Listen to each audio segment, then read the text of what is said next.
Midnight at Westbridge Mall was a graveyard of silence. Ryan stepped into the security room, the air heavy with the hum of electronics. 26 monitors displayed nothing but flickering, static, and empty, cold hallways. But camera 27 was different. It showed a world in chaos. People were sprinting for their lives, smoke pouring from the ceiling. Ryan froze. In the center of the screen was his own face, pale and terrified, staring back from the future. The Ryan on the screen raised a trembling finger, pointing directly at the concrete wall behind the camera. Heart racing, Ryan spun around. He clicked his flashlight on, the beam cutting through the darkness. But it hit only bare, solid stone. There was nothing there. When he turned back to the monitors, the screen had cut to black. The silence returned, but the air felt charged with an impossible promise. He knew then that the footage wasn't a glitch. It was a countdown. 24 hours later, the prophecy ignited.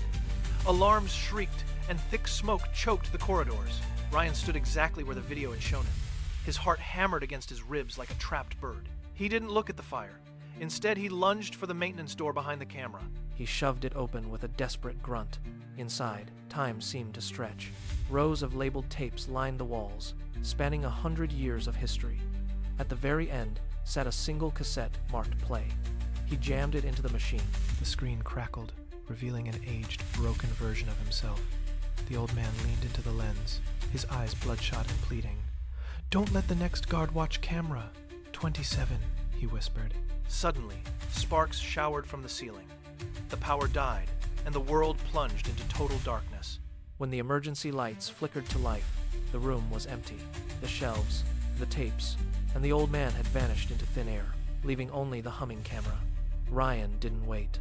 He walked out of the mall and never looked back. Leaving his keys on the desk, he thought he was free. 6 months later, a new guard named Leo sat in that same chair. He scanned the monitors one by one until he reached camera 27. On the screen stood a weathered, tired man. It was Ryan. He raised a finger and pointed behind the camera. Leo turned around. The room was empty.